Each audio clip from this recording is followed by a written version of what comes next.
Dear listeners, welcome to Nyasa VoiceBox, the platform where Malawi finds its voice in politics, governance, and the rule of law. If you are new here, please consider clicking the subscribe button so that you don't miss any upcoming updates and audios from your favorite politicians, activists, and any other concerned citizens regarding issues of politics, governance, and rule of law in Malawi. Today, we have brought you an audio from Countryman and the Uncle in this edition, which is titled Mwana, and today Countryman and the Uncle are diving deep into the issues that are ongoing in the Democratic Progressive Party between Kondwani Nakhumwa, who is current leader of opposition for Malawi, as well as former vice president for the DPP in the southern region, and former president Peter Mutharika, as they vie for the role of who is going to be the torchbearer for the DPP in the coming elections in 2025. So stick around and tune in to listen to what Countryman and the Uncle have to say. Thank you.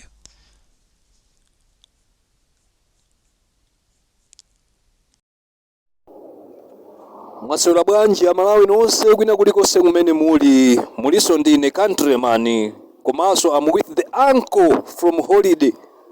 Now the uncle is here.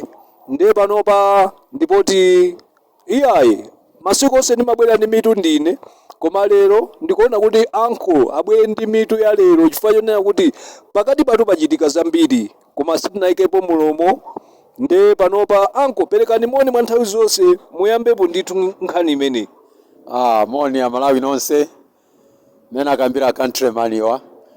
I was at holiday. You know, it was a Christmas time and New Year.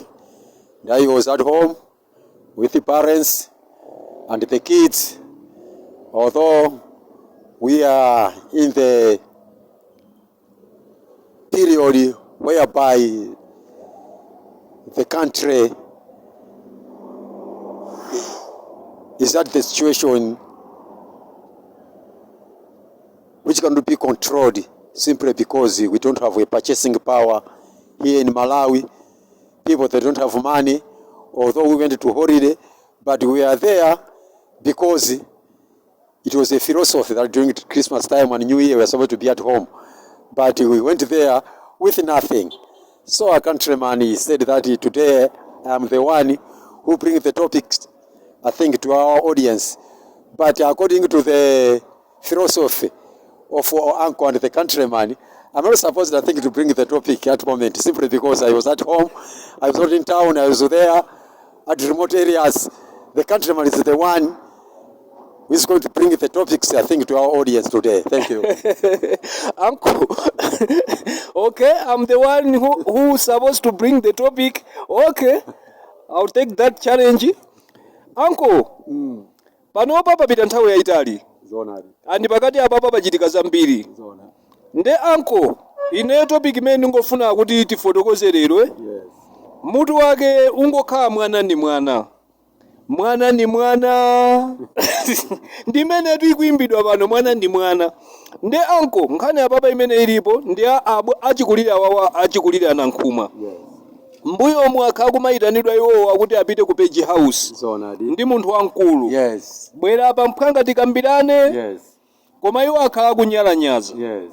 Ndiye chifukwa chonena kuti mukunyalanyaza mwawo yati mpwana. Yes. Lerolo akuyitanidwa atu ndi ana mu chipani. Iwo aja kumakafolesedwa kwauza gwada apa zina lako ndani? Malema. Malema. So pano Nakhumwa ndani? Aliso ndine. Nde uncle, tikanena apa zona munthu uyu amanyalanyaza kuyitanidwa kwa ulemu ku page house. Lero tu ayitanidwa ndi ana ophulisa makombola kumpanikiza mmafuso. Uncle, pamene inu mutuze kuti chani? Countryman, zimene kankhuleni zono kuti dzikoli munthu sumakhala dolo kumayambiriro paka na kumapeto. Sizimatheka. Pale munthu amene anakhala dolo kukhala dolo chaka chonse. Ukati talk of the town. The whole year kuyaza kuti iwe ndiwe dolo chaka chonse atumakambasa iweyo. Izizi sizimachitika. Imafika nyengo ndi nthawi basi zono kuti iweyo zimakufikira pa zero. Ndiye ndi izizi zatani? Zachitikazi. Andife munakumbuya kuchita kamuna tikumakamba munasana Nakhumwa kwambiri. Andu amana ngati kumuna Nakhumwa ife timadana nawo. Koma ife ana Nakhumwa siti madana nawo ya. Maveti.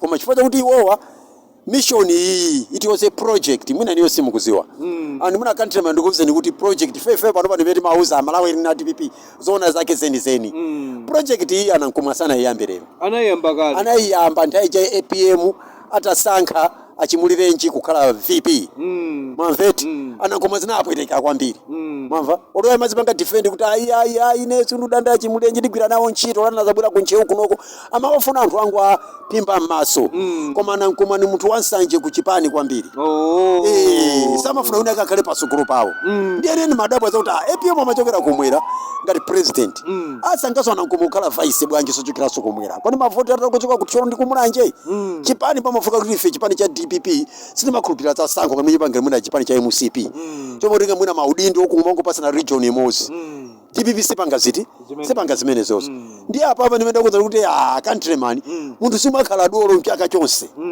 mwamveti kuteko mkulu tine kuti udolo watha tu izo talk of the town itu yeyitu so pano pano singuna kuti mwana ndi mwana inde simakuimba nyimba kuti anthu akaimba kuti mwana ndi mwana mapito ake waitanisidwe ndi agadama zimene ukambazo ndiye niwo muziwe zimene agadama anthu amafuna aziapepusa aja pano pamwita natunula Nakhumwa a bishop ndiye kuti gadama ndi wamasewera woneka energy andani anali kumeneko azaka agadama amene anali nawo kungwadisa munthu iwe tagwadama fotokoze mizimbe wamedimbaliti countryman yekhali ndaba ili dimbala pakati achine chini kalirani achina ndani mwamva countryman countryman zimene ndikakuze ndizona zokuti Nakhumwa the lost opportunity yati mpwana Nakhumwa zimene apanga zichazo kuti kwapaoneka kupusa kwambiri chifana zina zake munthu alikanima kalata zine makamba kambiri ngati nzimayi ndazina nzimayi amakoza ndazina kwa wankwatira makhane pakhomo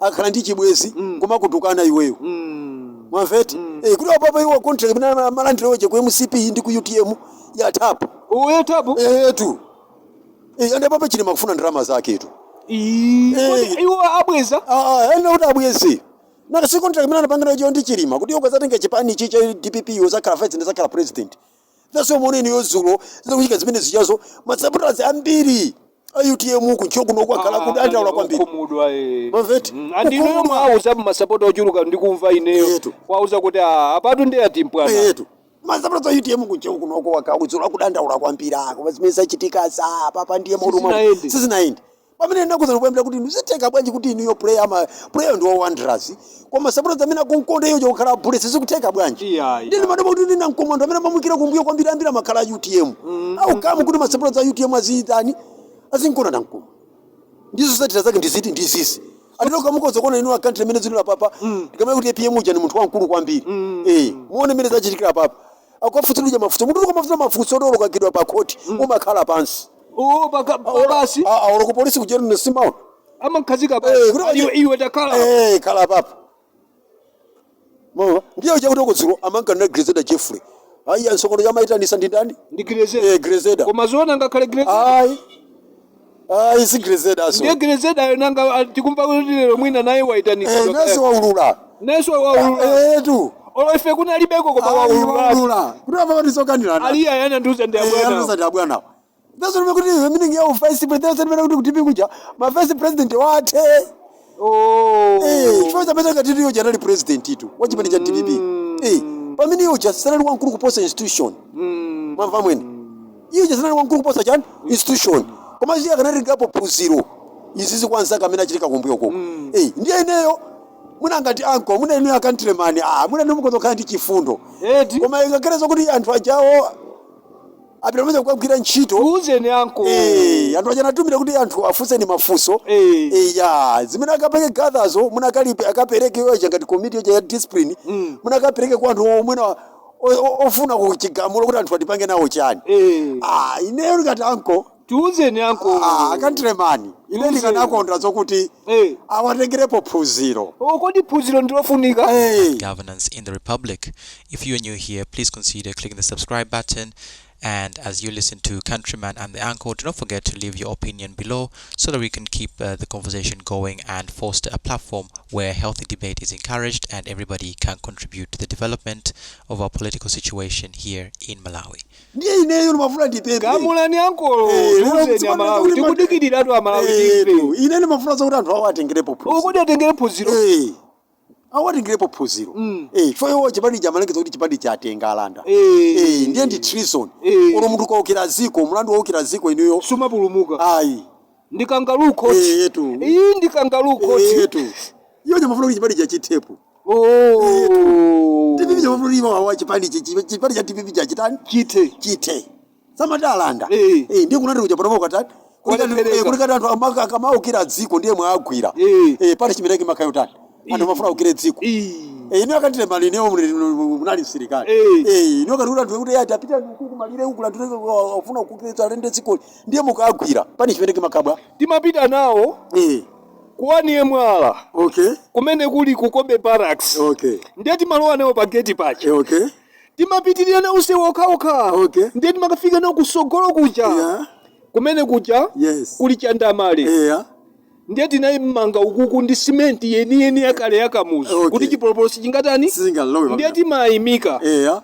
Mawu ako omaliza, kayapita kwa Mulungu, kayapita kwa abale yako, kaya kwa anako, kaya suyankhula mawuwo ife sizitikhuza. Ndiye timalamula asilikali. Asilikali 10 imani yawo. Anthu awa kayalipo 6. Fire atu basitu. Ndiye awawa. Sana kuti akhululukidwe. Asakhululukidwe. Ayi. Ine disciplinary imene fire mabomba. Awawana kuti achosedwe nchipani. Achosedwe. Awawa achosedwe. Awawa ifitire anko anthu ndi kuti azuza chipani. Azuza chipani kuti inali kala pano kupanga ma strategy. At 2025 koma chipani sichinayambe. Mwamvete? Chipani che sichinayambe ipo panopa. Kupanga ma strategy kuti 2025 tiyende abwanji titani tisaka kuti drama zimatena ku court. Mwamvete? Ndi anthu asiona kwakhululukira. Asakhululukidwe. Ifu ambewu iyi ena sazachita chimodzimodzi. Nansongole. Ali ngati mwana wina kesa kachulwa kumakazuka pakamukankhulukira wina samazachita chimodzimodzi. Ali anatenga mimba sister jana alipo mpano mwana wakulu ali standard 3. Sakulera. Ndiye nanga ngati anamukhululukira uyu. Ine ndikalephera utenga mimba. Olontatenga yanga aso chimodzimodzi. Olontatenga ya mapasa. Makolo azali. Zina lizi chiwa kuti malemia. Malemia. Ndiye awawa sinulira amene wawa kwakhululukira. Awo akangopeza ma recommendation ngati mupengetso no ma interview. Ekuti anthu apangisa ma interview, apangisa ma interview kuja zimeta pesa ifeyo ndizi. Namba 1 nduyu. Koma iniyo ngati board muli niyo ndi chani ndi mphamvu yosaka ka namba 3 nimene mukufunira ilo. Koma ifeyo tikulamula. Ngati feta kamwe kuyankhula ngati mouthpiece mina TPP kwa chaka. Anthu asana kuti akhululukidwe.